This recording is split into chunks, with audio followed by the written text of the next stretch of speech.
Welcome back বন্ধুরা, কেমন আছেন আপনারা সবাই? আর আমার চ্যানেলের আরও একটি ভিডিওতে আপনাদের সবাইকে স্বাগত জানাই। আমি এই মুহূর্তে রয়েছি ডায়মন্ড হারবার মৎস্য বন্দরে, যেটি ডায়মন্ড হারবার নতুন জেটি নামে পরিচিত। আপনাদের আগে যে ভিডিওগুলি দেখিয়েছিলাম সেগুলিতে আপনারা দেখেছিলেন যে ট্রলারে ভর্তি ছিল জেটি আমাদের, কিন্তু এখন সমস্ত ট্রলার মাঝ নদীতে ছেড়ে গেছে, তাই জন্য ফাঁকা। আর এই যে ট্রলারগুলি দেখছেন এগুলো সবেমাত্র এসছে মাছ ধরে। তো আপনাদের দেখাবো কীভাবে সেই মাছ তোলা হচ্ছে। এই যে দেখুন বরফ লোড হচ্ছে, বরফ সেই মাছে দিয়ে সেই মাছ আনলোড করা হবে। আপনাদের সমস্ত কিছু দেখাবো, আপনারা ভিডিওটা দেখতে থাকুন।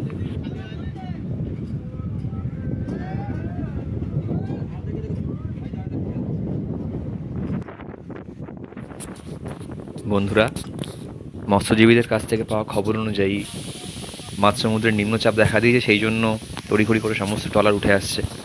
আর মোটামুটি মাছ পেয়েছে সবাই, তো সেই ভিডিও আপনাদেরকে দেখাচ্ছি। এই 3-4টে ট্রলার ফিরে এসছে মাছ ধরে, তো আরও সবাই চলে আসবে, সেই ভিডিও আপনাদেরকে দেখাবো। আপনারা দেখুন কীভাবে মাছগুলো তোলা হচ্ছে ভিতর থেকে, ট্রলারের ভিতর থেকে।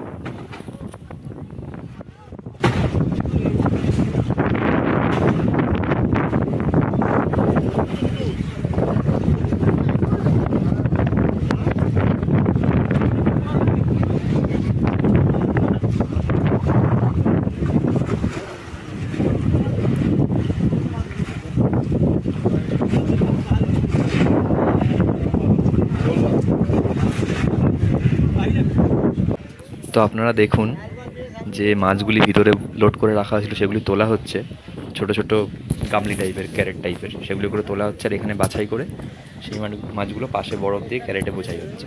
আবার এই ক্যারেটগুলোই চলে যাবে আড়তে সোজা। যে দেখুন ক্যারেটগুলো সাজিয়ে রাখা আছে প্লাস্টিক দিয়ে চাপা। ওদিকে আরও একটি ট্রলার এসছে, ওই ট্রলারেও মাছ তোলা হবে। এই যে দেখুন ইলিশ মাছগুলো কীভাবে রাখা হচ্ছে, দেখুন কীভাবে বাছাই করছে এরা সাইজ অনুযায়ী। বড় মাছগুলো একদিকে, ছোট মাছগুলো একদিকে।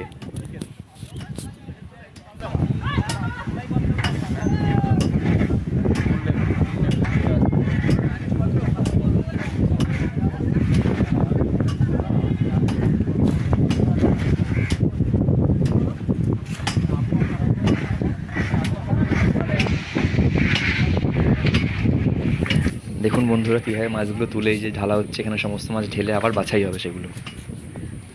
তো এরকম ভিডিও আপনারা আগে দেখেছেন কিনা আমি জানি না, কিন্তু আমি আপনাদের সমস্ত কিছু দেখাবো।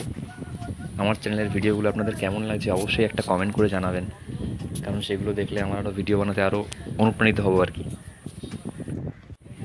তো আপনারা দেখুন, আপনারা তো ভিডিওতে দেখছেন এখানে কত মানুষ জড়ো হয়েছে এই মাছ তোলা দেখার জন্য। এখানে কেউ ট্রলার মালিক রয়েছেন, কেউ ট্রলারে বা কাজ করেন, সবাই মাছ তোলাতে সাহায্য করছে। তো আপনাদের এই ভিডিওগুলো কেমন লাগছে আপনারা অবশ্যই জানাবেন।